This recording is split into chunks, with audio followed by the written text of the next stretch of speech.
महानगरपालिकेच्या वतीने 13 ठिकाणी आपण पोटा कॅम्पच्या वतीने माध्यमाने आपण दवाखाना केंद्र उभं करतो आहे, ज्याच्यामार्फत जळगाव शहरातील नागरिकांना याचा फायदा होणार आहे. हे जे केंद्र आहे 13 ठिकाणी ठेवण्यात येणार आहे. नगररचना विभागाने त्याचे स्पॉटही निश्चित केले, ज्याच्यामध्ये रायसोनी नगर असेल, त्याच्यामध्ये समतानगर परिसर असेल, वाघनगर असतील, शिवदा मंदिर परिसर आहे, पिंपळा परिसर आहे, असं 13 जागा निश्चित करण्यात आले.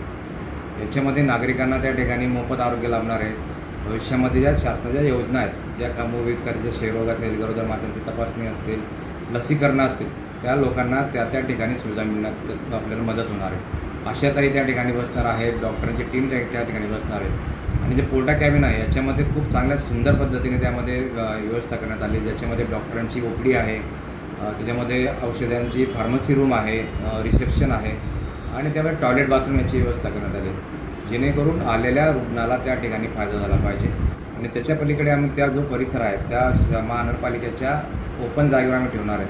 आणि त्या ओपन जागा करत असताना त्या परिसरामध्ये झाडांची लागवड असेल, या पद्धतीने तो वातावरण त्या ठिकाणी आम्ही चांगलं करण्याचा प्रयत्न करतो. या ठिकाणी आशा सेविका असतील किंवा इतर कर्मचारी असतील, त्यांना आरोग्य सेवा पुरवताना अडचणी येत होत्या, त्यांना बसण्यासाठी काही जागा नव्हती, याद्वारे काही त्यांना व्यवस्था होणार आहे? नक्की. आता आरोग्य सेविका जे आहेत किंवा आशाताई असतील, यांना त्यावेळेस जागा बसायची व्यवस्था नव्हती, परंतु आता पोर्टा कॅबिनच्या माध्यमाने त्या ठिकाणी बसायची व्यवस्था झाली.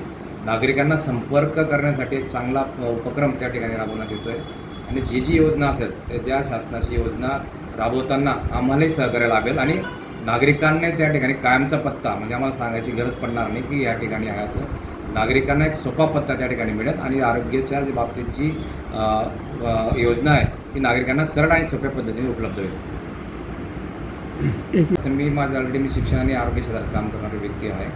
ज्या वेळेपासून मी या पदाचा पदभार घेतलेला आहे त्यावेळेपासून माझा पहिल्यापासून अजेंडा होता की महानगरपालिकेचं उत्पन्न वाढवणं आणि जळगाव शहरातल्या आरोग्य आणि शिक्षण जी व्यवस्था आहे, जी प्रशासन काळामध्ये ढासळलेली होती, त्याच्यावर आम्ही पहिल्यापासून फोकस केलेला आहे. ज्याच्यामध्ये शाळांमध्ये, दवाखान्यामध्ये मी प्रत्यक्ष भेटी दिल्या आहेत, एक सोडून 2-3 वेळा दिलेल्या आहेत. आणि त्या ठिकाणच्या जे त्या डॉक्टरांच्या अपेक्षा असतील किंवा ठिकाणच्या अपूर्ण ज्या सुविधा होत्या त्या पूर्ण करण्याचा प्रयत्न करतो. ज्यामध्ये टॉयलेट्स असतील, ज्यामध्ये त्यांना बसायची व्यवस्था नव्हती, पाणी पिण्याची व्यवस्था नव्हती, ती आपण व्हिजिट जरी गेली तर पूर्ण करण्याचा प्रयत्न करतो. मागच्या बैठकीमध्ये शहराभियंत्यांना सक्त ताकीद दिली होती की शाळा आणि दवाखाने या ठिकाणी जे टॉयलेट आहे तात्काळ दुरुस्त करा आणि पब्लिकसाठी आणि शाळेच्या स्टाफसाठी, विद्यार्थ्यांसाठी ते ओपन करा.